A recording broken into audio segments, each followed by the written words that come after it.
चलो बच्चों, तो आज हम लोग अकाउंट में चैप्टर नंबर 6 कंटिन्यू करते हैं, जिसका नाम है रिटायरमेंट और डेथ ऑफ अ पार्टनर। देखो, इस चैप्टर में अभी तक जितने भी हमने क्वेश्चन देखे ना, आज उसका नेक्स्ट क्वेश्चन शुरू करें कि फाइनल एक्सरसाइज में क्वेश्चन नंबर 9 आज देखें। आपकी टेक्स्ट बुक आपके साथ में रखना, कि जिसमें क्वेश्चन नंबर 9 में ऐसा लिखा हुआ है कि Madhav, Radha and Gopi are the partner sharing profit and loss in a ratio of 1/2, 1/3 and 1/6। ये इनका ओल्ड रेशियो दिया हुआ है। Balance sheet of the firm on 31/3/16 was as under. यहाँ बैलेंस शीट भी दी गई है और नीचे लिखा हुआ है बैलेंस शीट के नीचे कि राधा रिटायर्ड ऑन 1 फ्रॉम 1/4/16, और उसके नीचे सब एडजस्टमेंट भी दिए हुए हैं ना। ठीक है, तो हम लोग ये सम करें तो सबसे पहले तो क्या चेक करते हैं कि हमें अकाउंट कौन से बनाने हैं। मतलब क्या कैपिटल अकाउंट के साथ करंट अकाउंट भी तैयार करना है, वो हमें चेक करना है। तो यहाँ पे सिर्फ कैपिटल अकाउंट ही दिया हुआ है, करंट अकाउंट नहीं दिया हुआ है। मतलब इसमें हम लोग खाली वो 4 अकाउंट ही तैयार करेंगे ना, जिनमें सबसे पहले तैयार होगा रिवैल्यूएशन अकाउंट, उसके बाद बनेगा कैपिटल अकाउंट। यहाँ कैपिटल अकाउंट ही थोड़ा बड़ा बनाएंगे, करंट अकाउंट नहीं तैयार करना है ना। कैपिटल अकाउंट में ही माधव, राधा एंड गोपी, ये तीनों पार्टनर्स के नेम लिखेंगे। उसके बाद कैश अकाउंट और उसके बाद बैलेंस शीट, ऐसे तैयार होगा। और उनके बाद एक एक करके जो है वो एडजस्टमेंट करते जाएं। कि जैसे सबसे पहला एडजस्टमेंट दिया हुआ है कि value of patent is to be reduce by 20%, whereas value of building is to be reduce to 90%। यहाँ पे पेटेंट की वैल्यू और बिल्डिंग की वैल्यू, दोनों की वैल्यू कम हो रही है। सबसे पहले अगर पेटेंट की वैल्यू की बात करें तो उसकी वैल्यू 20% कम हो रही है। पहले एक एक करके एंट्री करें ना। रिड्यूस बाय 20%, मतलब कि 20% उसमें कम करने हैं। तो ऊपर बैलेंस शीट में देखो पेटेंट कहाँ लिखे हुए हैं और कितने हैं। तो एसेट की तरफ लिखे हुए हैं ना पेटेंट 35,000। उस 35,000 में से 20% हमें माइनस करने हैं। तो वो पेटेंट लिखेंगे कहाँ पर, यही बैलेंस शीट के एसेट में लिखे जाएंगे। तो यहीं पे ही लिखें बैलेंस शीट के एसेट में, यहाँ पे लिखें पेटेंट 35,000 और माइनस डिक्रीज। तो डिक्रीज 35,000 के 20%। तो 35,000 के 20% हो जाएंगे कितने, 7,000 रुपीज। तो 35,000 में से 7,000 माइनस करो तो अमाउंट आ जाएगी 28,000 रुपीज, बराबर। और ये 7,000 की दूसरी एंट्री कहाँ, ये एडजस्टमेंट है ना तो उसकी दूसरी एंट्री चाहिए। वो कहाँ पे आएगी, रीवैल्यूएशन के डेबिट में। यहाँ वैल्यू कम हो गई है, एसेट की वैल्यू कम हुई, मतलब हमारा नुकसान हुआ ना। तो ये नुकसान हुआ मतलब रीवैल्यूएशन के डेबिट में लिखेंगे हम लोग। तो अब रीवैल्यूएशन में जाएं और रीवैल्यूएशन के डेबिट में लिख दें कि ये पेटेंट 7,000 रुपीज। ठीक है, वैसे ही ये पहले एडजस्टमेंट में साथ में ही दिया हुआ है कि whereas the value of building is to be reduce to 90%। Reduce to, pattern में क्या लिखा हुआ था, रिड्यूस बाय 20%, और यहाँ रिड्यूस टू 90%। इसका मतलब ये कि बिल्डिंग की वैल्यू 90% तक कम हुई है, मतलब लॉस खाली 10% तक का। कि जितनी वैल्यू थी उसमें से 10% कम हो गए, अब 90% वैल्यू बची है उसकी, ये माना जाएगा। कोई 90% ही कम नहीं हो जाएगी, ये ध्यान रखना बेटा। लॉस सिर्फ कितना हुआ, 10% का हुआ, खाली ये लिखने का फर्क है और कुछ नहीं। जब बाय करके लिखा हो ना, जैसे पेटेंट पे लिखा था रिड्यूस बाय 20%, तो हमने 20% कम किए। और बिल्डिंग में लिखा हुआ है रिड्यूस टू 90%, मतलब 90% रखना है, कम खाली 10% ही करना है हमें। तो बिल्डिंग अब कितने दिए हुए हैं ऊपर, तो बैलेंस शीट में लिखा हुआ है ना बिल्डिंग 75,000 रुपीज, उसमें से 10% कम करेंगे। और बिल्डिंग कहाँ लिखेंगे, बैलेंस शीट के एसेट में ही। तो बैलेंस शीट के एसेट में ही जाते हैं और वहीं पे ही लिखें कि ये बिल्डिंग 75,000 रुपीज, और उसमें से माइनस डिक्रीज करेंगे 7,500 रुपीज। 10% ना, तो इतना कम करेंगे, बाहर बचेगा 67,500। और ये जो 7,500 डिक्रीज हुआ ना, उसे कहाँ लिखेंगे, तो उसे रीवैल्यूएशन के डेबिट में। ये भी नुकसान ही हुआ ना हमारा, कम ही हो गई ना वैल्यू है 10%। तो इसे भी रीवैल्यूएशन में जाए और उसके डेबिट में लिख दें कि ये बिल्डिंग ₹75,000 बरोबर। ये पहला एडजस्टमेंट हुआ ना। उसके बाद दूसरा एडजस्टमेंट जिसमें लिखा हुआ है कि liability of workman compensation reserve is decided at 30,000। Workman compensation, वो पता है ना, जब वर्कर्स को कोई भी नुकसान होता है, एक्सीडेंट होता है, तो उसके लिए उनको देना पड़ता है। तो वो कितने देने हैं हमने? 30,000 रुपीज देने हैं। सेकेंड एडजस्टमेंट में ऐसा लिखा हुआ है। और उसके लिए हमारे पास अलग किए हुए कितने पड़े हैं? लाइबिलिटीज में देखो, हम लोग वर्कर्स के लिए थोड़े पैसे अलग करके रखते हैं ना, वर्कमैन कंपेंसेशन रिजर्व। तो वो रिजर्व कितना किया है हमने? 24,000 किया है। ऊपर बैलेंस शीट में लिखा हुआ है कि हमने अलग करके रखे थे 24,000, लेकिन हमें देने हैं 30,000 रुपीज। उल्टा हमें ज्यादा देने हैं ना, बरोबर ना। तो मतलब एक्स्ट्रा 6,000 का हमारा लॉस हो गया, 6,000 का लॉस हो गया एक्स्ट्रा। नहीं तो आगे के सब में कैसा होता था कि उल्टा बच जाते थे, कि जैसे अगर 24,000 अलग करके रखे हैं, उसमें से 20,000 देने हैं, तो 4,000 बच जाते थे, वो पार्टनर्स को बांट देते थे। लेकिन यहाँ पे बचे नहीं, उल्टा जो है वो हमें अपने देने पड़े। 24,000 की जगह 30,000 हमें देने पड़ते हैं। तो इसका मतलब 6,000 का लॉस हुआ ना। तो इनकी एंट्री कैसे करेंगे? सबसे पहले बैलेंस शीट की लायबिलिटी में जाएंगे और वहां पर तो ये 30,000 पूरे लिखेंगे। वर्कर्स को तो पूरे ही देने हैं ना हमें 30,000, तो लायबिलिटी तो पूरे 30,000 की हुई ना। तो बैलेंस शीट की लायबिलिटी में जाएं और वहां पे लिखें कि claim of workman compensation reserve कितना? 30,000 रुपीज। कि 30,000 रुपए तो उन्हें देने हैं। और दूसरी एंट्री कहाँ पे करेंगे? तो दूसरी एंट्री हम लोग खाली 6,000 की करेंगे। इस 30,000 में से 24,000 तो ऑलरेडी पड़े हुए थे ना, तो वो तो ओरली काउंटिंग हो जाएगी ना। हमारा नुकसान सिर्फ कितने का हुआ? 6,000 का एक्स्ट्रा नुकसान हुआ। तो वो नुकसान रीवैल्यूएशन के डेबिट में लिखा जाएगा, बरोबर। रीवैल्यूएशन के डेबिट में लिखेंगे कि इतना लॉस हुआ है हमें। तो रीवैल्यूएशन के डेबिट में जाएं और वहां पे लिख दें वर्कमैन कंपेंसेशन रिजर्व 6,000 रुपीज। 24,000 पड़े थे तो वो तो गिनेंगे ही नहीं, बाकी के सिर्फ 6,000 का लॉस बताएंगे ना हम लोग। ठीक है, ये सेकेंड एडजस्टमेंट हुआ। फिर थर्ड वाले एडजस्टमेंट में दिया हुआ है कि bad debt reserve on debtors is to be increase by 5%। कि बेड डेब रिजर्व 5% इंक्रीज करना है, बढ़ाना है हमें। तो पहले ही आपके ऊपर क्वेश्चन में देखो, बैलेंस शीट में देखो कि डेप्टर्स कितने दिए हुए हैं? 80,000। और उसमें नीचे बेड डेब रिजर्व भी दिया हुआ है 5,000 रुपए। लेकिन दिया हुआ है कि 5% और भी इंक्रीज करना है। तो किसके 5%? तो वो तो डेप्टर्स के ही 5% निकालते हैं ना। कि डेप्टर्स कितने? 80,000 है। अगर आप 80,000 के 5% निकालो ना, तो मतलब होता है 4,000 रुपए। कितने होते हैं? 4,000, 4,000 रुपीज। मतलब बेड डे रिजर्व में 4,000 और भी बढ़ाने हैं। तो अब बेड डे रिजर्व 5,000 नहीं रखनी है, उसमें 4,000 और बढ़ाने हैं, 9,000 रुपए बेड डे रिजर्व रखनी है, बरोबर। ये समझना है एडजस्टमेंट। और ये एडजस्टमेंट कहाँ पे लिखते हैं हम लोग? बैलेंस शीट के एसेट में ही। तो देखो, बैलेंस शीट के एसेट में जाते हैं और वहां पे लिखें कि ये डेप्टर 80,000 और बेड डेब रिजर्व अब 9,000 लिखेंगे। ठीक है ना। देखो, 5,000 पहले ही थी हमारी, वो बेड डेब रिजर्व 5,000 तो पहले ही रखी हुई थी। और बोला हुआ है कि 5% बढ़ाने हैं, इंक्रीज अप टू 5%। तो इंक्रीज किस में से करेंगे? ये 80,000 के ही 5% निकालेंगे ना। तो इसी के ही 5% निकालो, मतलब कि 4,000 रुपए और भी बेड डेब रिजर्व रखनी है।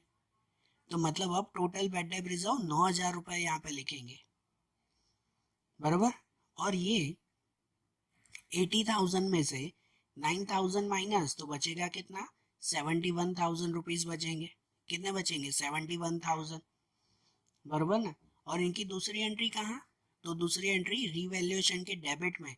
ये भी नुकसान ही है ना हमारा एक। लेकिन कौन सी एंट्री करेंगे? 5,000, 4,000 के 9,000 रुपए। कितना लिखेंगे रीवैल्यूएशन के डेबिट में? तो रीवैल्यूएशन के डेबिट में सिर्फ 4,000 रुपए ही जाएंगे, क्योंकि बेड डेप रिजर्व में से 5,000 तो ऑलरेडी थे ना हमारे पास। हमने एक्स्ट्रा कितने नुकसान किया? तो एक्स्ट्रा 4,000 रुपए अलग से रखे ना, इतना नुकसान हुआ ना। मतलब रीवैल्यूएशन के डेबिट में जाकर हमें ये सिर्फ 4,000 रुपीज लिखने हैं ना, बराबर ना। तो देखो रीवैल्यूएशन के डेबिट में जाते हैं और वहां पे लिखे कि ये बेड डेब रिजर्व कितना 4000 रुपीज। ठीक है, ये भी एडजस्टमेंट हुआ ना। अब उसके बाद नंबर 4 वाला एडजस्टमेंट है कि 40,000 is to be paid to Radha as her share in goodwill. कि यहाँ पर राधा जो रिटायर हो रहे हैं ना, कि उनको 40,000 रुपीज गुडविल के देने हैं। अब यहाँ पे डायरेक्टली आपको गुडविल दे दी गई है कि 40,000 रुपए की गुडविल है, पूरे बिजनेस की नहीं, खाली उसका ही हिस्सा। हर सम में क्या होता था कि पूरे बिजनेस की गुडविल देते थे, उसमें से फिर राधा का हिस्सा हम लोग फाइंड करते थे, जो रिटायर हो उसका हिस्सा। लेकिन यहाँ पे जो रिटायर हो रहे हैं राधा, उसका डायरेक्टली दिया हुआ ही है ना कि 40,000 की गुडविल बांटनी है। और ये 40,000 की गुडविल कैसे बांटते हैं? गेन रेशियो में बांटते हैं हम लोग। कैसे बांटते हैं? गेन रेशियो में। अब गेन रेशियो के लिए फॉर्मूला आती है न्यू माइनस ओल्ड। तो यहाँ पे न्यू रेशियो दिया हुआ है आपके क्वेश्चन में? नहीं दिया हुआ ना, न्यू रेशियो कहीं नहीं दिया हुआ ना। तो इसका मतलब कि हमें ये ओल्ड रेशियो को ही गेन रेशियो मान लेना है। क्या मानना है? ओल्ड रेशियो को ही गेन रेशियो। मतलब कि जो आपका ओल्ड रेशियो दिया हुआ है ना, अब एक तो ओल्ड रेशियो भी ध्यान देना, ये कैलकुलेशन में यही कर रहा हूँ, समझना कि माधव, राधा और गोपी, इन तीनों का जो ओल्ड रेशियो दिया हुआ है वो है 1/2, 1/3 और 1/6। ऐसे फ्रैक्शन में आपका दिया हुआ है ना, कि जैसे जस्ट मैं लिख दूं यहाँ पर कि माधव, राधा और गोपी, उनके लिए उनका रेशियो दिया हुआ है, माधव में 1/2, कि राधा में 1/3 और गोपी में 1/6। ठीक है, तो ये ओल्ड रेशियो जब ऐसे फ्रैक्शन में दिया हुआ है तो रेशियो में इन्हें कन्वर्ट करना हो ना, तो क्या करते हैं कि सबका डिनोमिनेटर इक्वल बना देते हैं। कि जैसे अगर डिनोमिनेटर इक्वल बना दे तो इसमें सबसे बड़ा नंबर 6 है, तो सबका डिनोमिनेटर हम लोग 6 बना सकते हैं ना। कि जैसे यहाँ पे अपॉन में 2 है, तो 2 को 6 बनाना हो तो क्या करते हैं? 2 को अगर 6 बनाना हो तो उसको 3 से मल्टीप्लाई, उसको मल्टीप्लाई बाय 3 करेंगे ना। अब रूल वाइज अगर इसको 3 से मल्टीप्लाई किया तो ऊपर भी 3 से मल्टीप्लाई करेंगे। मतलब ऊपर क्या हो जाएगा? 1 3 जा 3 हो जाएगा। ठीक है ना, अपॉन में तो 6 रहेगा फिर।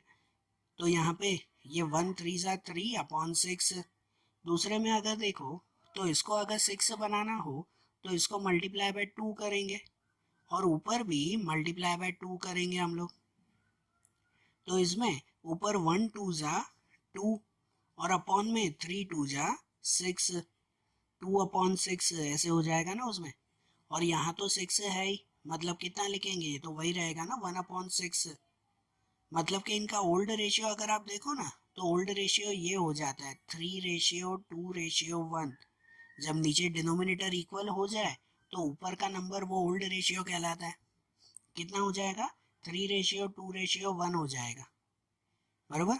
तो इसमें से ये जो राधा रिटायर हो रहे हैं, उन्हें 40,000 की गुडविल अगर हमें बांटनी है तो वो बाकी के पार्टनर को ये ओल्ड रेशियो को ही गेन रेशियो मानेंगे ना। तो बाकी में कितना बच रहा है पता है? ये 3 और 1। कितना? 3 और 1, मतलब कि गेन रेशियो हो जाएगा 3:1। गेन रेशियो कितना आ जाएगा? 3:1 आ जाएगा। समझ आ रही है बात? कि इस ओल्ड रेशियो को ही हमने गेन रेशियो मान लिया। मतलब ये जो 40,000 की गुडविल है ना, वो हम लोग बाकी के दोनों में, माधव और गोपी में, वो 3:1 में बांट देंगे। और कैसे बांटते हैं हम लोग? तो ये 40,000 की जो गुडविल है वो इस राधा के कैपिटल अकाउंट के क्रेडिट में लिखेंगे। जो रिटायर हो रहे हो उसके क्रेडिट में लिखते हैं ना, तो 40,000 उसके क्रेडिट में और ये माधव और गोपी के डेबिट में लिखेंगे। कौन से? 3:1 में। 3:1 मतलब इसी 40,000 को एक बार 3/4 से डिवाइड। 3 + 1 4 हो गया ना। अब 3:1 अलग से गिनना है तो 3 + 1 4 होगा, 6 नहीं लिखेंगे। तो 40,000 को एक बार 3/4 से मल्टीप्लाई और एक बार 1/4 से मल्टीप्लाई। ठीक है, तो इस तरह से एक गुडविल बांट दी जाएगी ना।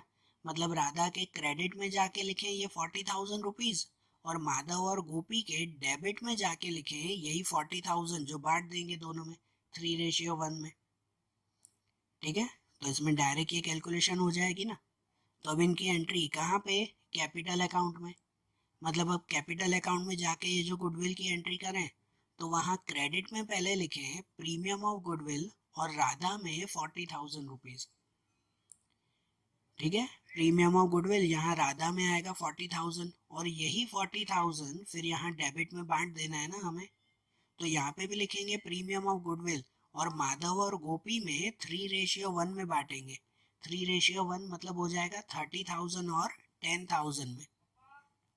ये 40,000 की गुडविल यहाँ बांट दी जाएगी कैसे, तो 30,000 और 10,000 में। बरोबर, समझ में आई ये बात। ये गुडविल की एंट्री भी हो गई। अब उसके बाद नंबर 5 वाला एडजस्टमेंट दिया हुआ है कि 500 receive from bad debt return of earlier 3,000। मतलब पहले कोई बेड डेब हुई होगी 3,000 की, कोई अगले महीने या पहले कोई 3,000 की बेड डेब। बेड डेब पता है ना, मतलब हमारे पैसे डूब गए, अब मिलने वाले नहीं थे। कोई 3,000 की पहले बेड डेब हो चुकी होगी, लेकिन उसमें से 500 रुपये अभी मिल गए। कितने मिल गए हमें, 500 रुपये। 500 रुपये मिल गए हमें रिटर्न। तो हमें एंट्री है ना सिर्फ 500 रुपये की ही करनी है। 3,000 का पहले नुकसान हुआ था, उसे अभी नहीं लिखना है, वो तो हो गया पहले। अभी हमें 500 रुपये मिल गए ना, तो वो लिखेंगे हम लोग।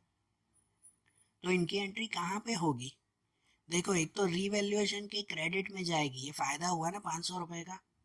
और दूसरी कहाँ पे जाएगी पता है, दूसरी जाएगी कैश अकाउंट में। ये 500 रुपये मिले हमें तो वो क्या मिला, कैश ही मिला ना। अभी मिलना बाकी है ऐसा थोड़ी है। अगर मिलना बाकी होता ना तो फिर उसे बैलेंस शीट में लिखते हैं एसेट में कि ये आउटस्टैंडिंग इनकम है।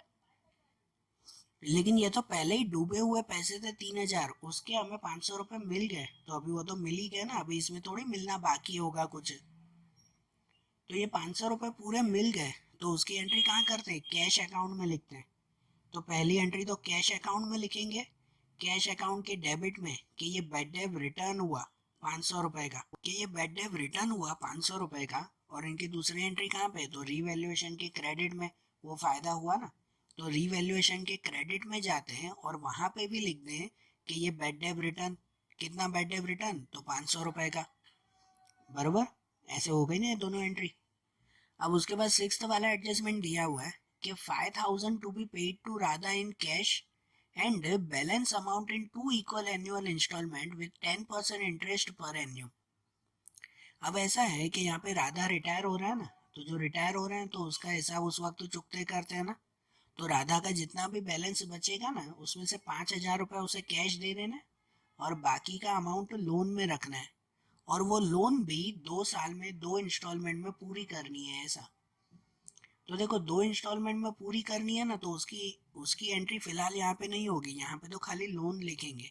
यहाँ पे सिर्फ लोन की ही एंट्री होगी कि जितना भी इसका बैलेंस बचेगा उसमें से 5,000 रुपये उसे पे कर देंगे और बाकी का सिर्फ लोन लिखेंगे। कि जो उसे 2 इंस्टॉलमेंट में हमें पे करना होता है ना, उसके लिए एक अलग अकाउंट बनता है जिसके बारे में हम लोग आगे सीखेंगे। कि जब भी कोई पार्टनर रिटायर हो रहा हो तो उसके लिए जो अमाउंट बचती है और उसमें लिखा हो कि इसको 2 इंस्टॉलमेंट या 3 इंस्टॉलमेंट में पूरा करेंगे इंटरेस्ट के साथ, तो उसके लिए लोन अकाउंट करके एक अलग से अकाउंट बनता है जिसके बारे में आगे सीखेंगे हम लोग।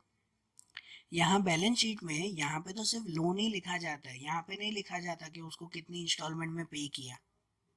तो चलो उसको 5,000 पे करेंगे, बाकी का लोन रखेंगे, लेकिन वो भी एंट्री कब होगी, आखिरी में ना।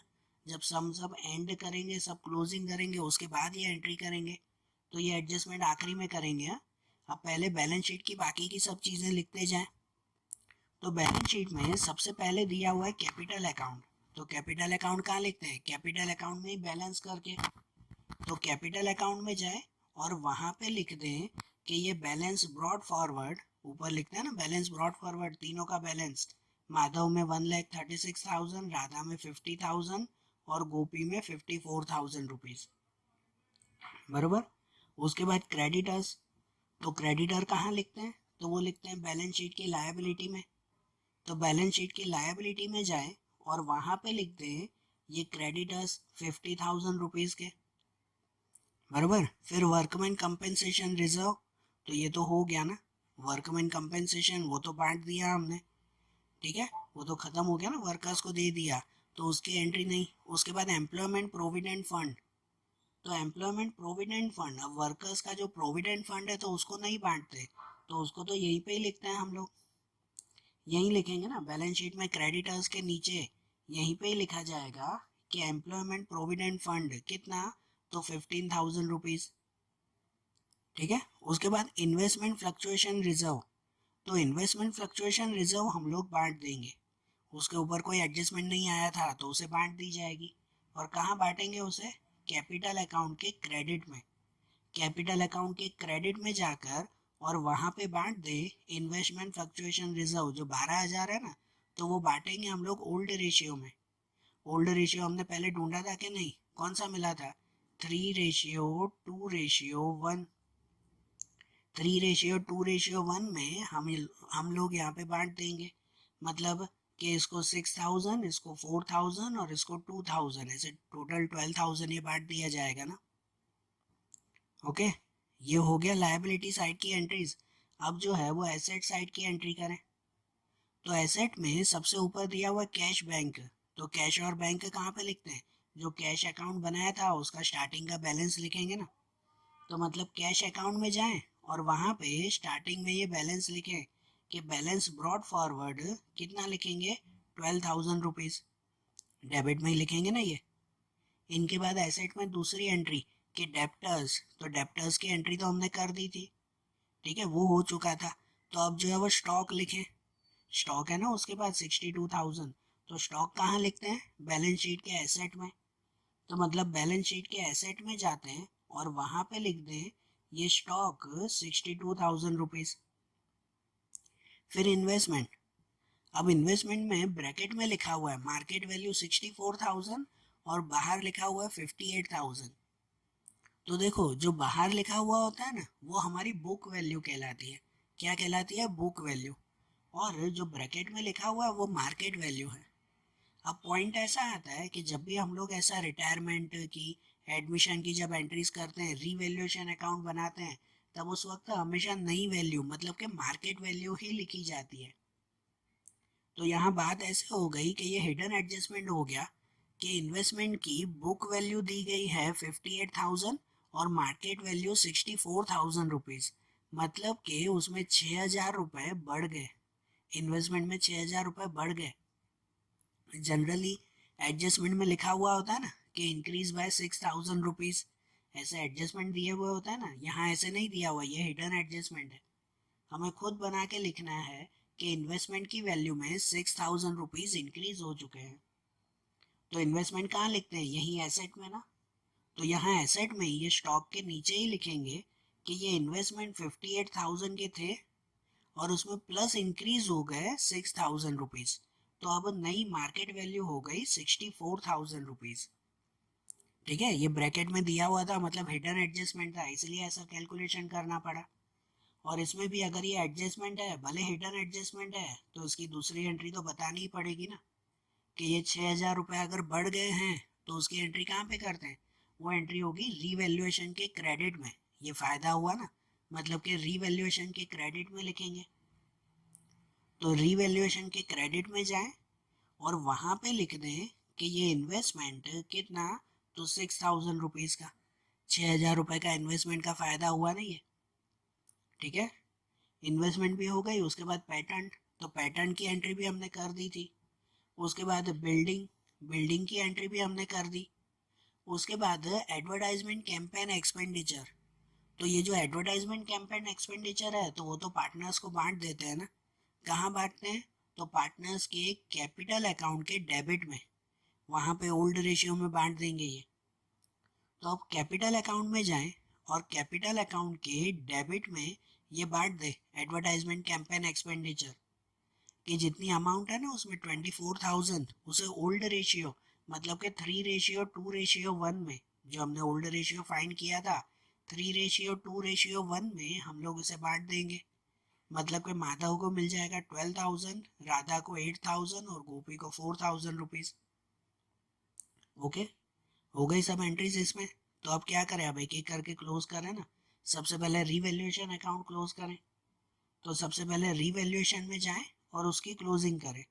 तो रीवैल्यूएशन में इस साइड का टोटल ज़्यादा है, इसमें लॉस ज़्यादा है, बराबर ना, इस साइड का टोटल ज़्यादा 24,500, तो यहाँ पे भी लिखेंगे 24,500 और उसमें से ये ऊपर की दोनों अमाउंट माइनस करेंगे।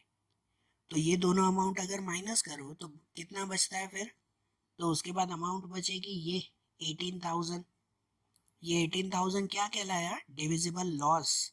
इस तरफ आया तो ये डिविजिबल लॉस कहलाया ना, ठीक है, क्योंकि यहाँ पर ये लॉस का टोटल ज़्यादा है, डेबिट का टोटल ज़्यादा है, मतलब लॉस ज़्यादा है।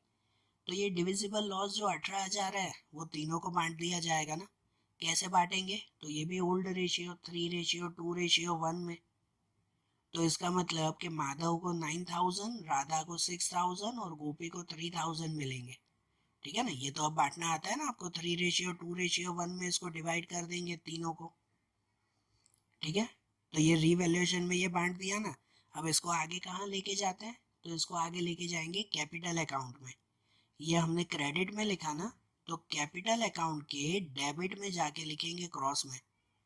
तो अब कैपिटल अकाउंट में जाएं और कैपिटल अकाउंट के डेबिट में ये लिखें कि ये डिविजिबल लॉस। कितना लिखेंगे डिविजिबल लॉस, कि माधव में 9,000, राधा में 6,000 और गोपी में 3,000 रुपीज। ओके, ये हो गया ना। अब ये कैपिटल अकाउंट क्लोज करें, लेकिन उसको क्लोज करते वक्त पहले सिर्फ जो रिटायर हो रहे हैं ना उसका अकाउंट क्लोज करते हैं। कौन रिटायर हो रहे हैं, राधा। ये राधा रिटायर हो रहे हैं तो पहले उसका अकाउंट क्लोज कर दें और उसके बाद उसका हिसाब चुकते करें ना। यहाँ पे लिखा हुआ है कि 5,000 उसको कैश में देना है, बाकी का अमाउंट लोन में रखना है हमें, बराबर। तो देखो ये राधा का अकाउंट अगर पहले क्लोज करें ना, तो उसके अकाउंट के लिए उसमें इस साइड का टोटल ज़्यादा होगा हमेशा, कैपिटल अकाउंट में तो यहीं पे ही। तो इस साइड का टोटल आ जाएगा 94,000 रुपीज़ और वही फिर यहाँ पे भी लिखेंगे 94,000। इस 94,000 में से ऊपर ये 8 और 6 14,000 माइनस करेंगे तो बाकी बचेगा कितना। ये 94 में से ये 14,000 माइनस करो तो बाकी का बचेगा 80,000 रुपीज़। ये रफ में लिख रहा हूँ कि 80,000 बचा। इस 80,000 में से 5,000 रुपये कैश देने हैं हमें और बाकी का लोन रखना है। तो बाकी कितने बचेंगे, 75,000 रुपीज़ लोन में ना, ठीक है ना। 5,000 रुपीज़ उसे ऑन द स्पॉट कैश दे देने हैं और बाकी के अमाउंट हमें लोन में रखने हैं, बराबर। तो इनमें ऐसे एंट्री करेंगे ना कि यहाँ पर कैश अकाउंट लिखेंगे 5,000 रुपीज़ और बाकी ये आर लोन अकाउंट मतलब कि राधास लोन अकाउंट लिखेंगे 75,000 रुपीज़। ठीक है, ये ऐसे हो जाएगा ना। और इन दोनों की दूसरी एंट्री भी बताएंगे कि हाँ इनकी दूसरी एंट्री हमें बतानी है कि ये जैसे कैश अकाउंट लिखा ना, तो इसकी दूसरी एंट्री कैश अकाउंट के क्रेडिट में जाएगी। कैश अकाउंट के क्रेडिट में कि ये 5,000 रुपये उसे दिए हैं और ये जो लोन है ना वो लोन की एंट्री जाएगी बैलेंस शीट की लायबिलिटी में। बैलेंस शीट में लायबिलिटी में लिखेंगे। तो इनकी पहली एंट्री अगर करें तो पहली एंट्री कैश में, कैश के क्रेडिट में लिखेंगे राधास कैपिटल अकाउंट, वहाँ डेबिट में लिखा हुआ था इसलिए यहाँ क्रेडिट में कितना 5,000 रुपीज़ लिखेंगे कि 5,000 रुपये उसको कैश दे दिए। और दूसरा बैलेंस शीट की लायबिलिटी में लिखेंगे जितनी अमाउंट बची ना वो लोन बनाकर कि राधास लोन 75,000 रुपीज़। जो ये एडजस्टमेंट में तो ऐसे लिखा हुआ था कि ये लोन आगे के 2 सालों में 2 इंस्टॉलमेंट करके उसको देंगे 10-10% इंटरेस्ट के साथ। तो इसके लिए लोन अकाउंट अलग से बनाना पड़ता है, फिर से बोल रहा हूँ। वो उसकी कैलकुलेशन इस सम में नहीं लेकिन आगे के सम्स में हम लोग देखेंगे, ठीक है। एंड में लोन अकाउंट कैसे बनाते हैं वो मैं एक साथ समझाऊंगा फिर। तो अब ये अकाउंट भी इसका क्लोज हो गया ना, जो रिटायर हो रहे हैं उसका हिसाब चुकते कर दिया। तो अब क्या करें, अब बाकी के पार्टनर्स के लिए कैपिटल अकाउंट क्लोज करें। बाकी के पार्टनर का अकाउंट क्लोज करें ना, तो फिर से कैपिटल अकाउंट में जाए, उनका अकाउंट अगर क्लोज करें तो पहले माधव के लिए, माधव में इस साइड का टोटल अगर हम लोग देखें तो इनका टोटल आ जाएगा 1,42,000। यहाँ मैंने गलत लिख दिया, गलत से बैलेंस लिख दिया, यहाँ पे 91,000 नहीं, यहाँ आ जाएगा 1,42,000। 36 और 6 1,42,000। ये 1,42,000 वो यहाँ पर भी लिखेंगे, यहाँ पर भी गलत लिखा है ना कि 1,42,000 आएगा यहाँ पर भी। ये 1,42,000 में से ये ऊपर के अमाउंट हम लोग माइनस करेंगे, तो ये ऊपर के अमाउंट माइनस करें ना तो बचेगा ये 91,000। ये बैलेंस बचेगा कि जिसे बैलेंस कैरी फॉरवर्ड करेंगे। कहाँ कैरी फॉरवर्ड? बैलेंस शीट में ही। तो ये माधव के लिए ना। अब ऐसे ही गोपी का अकाउंट अगर क्लोज करें तो उसमें इस साइड का टोटल आ जाएगा ये 56,000 रुपीज़, और वही टोटल यहाँ पर भी लिखेंगे 56,000, और ये 56,000 में से ये अमाउंट हम लोग माइनस करेंगे तो बचेगा ये 39,000 रुपीज़, बराबर। तो मतलब कि माधव के 91,000 और गोपी के 39,000, ये हमारा बैलेंस कैरी फॉरवर्ड कहलाया ना। जो कहाँ कैरी फॉरवर्ड करेंगे? तो बैलेंस शीट की लायबिलिटी में उसे ले जाएंगे ना वहाँ पर। तो बैलेंस शीट की लायबिलिटी में जाकर लिखें कि ये ऊपर कैपिटल अकाउंट माधव में 91,000 और गोपी में 39,000, तो टोटल 1,30,000 रुपीज़।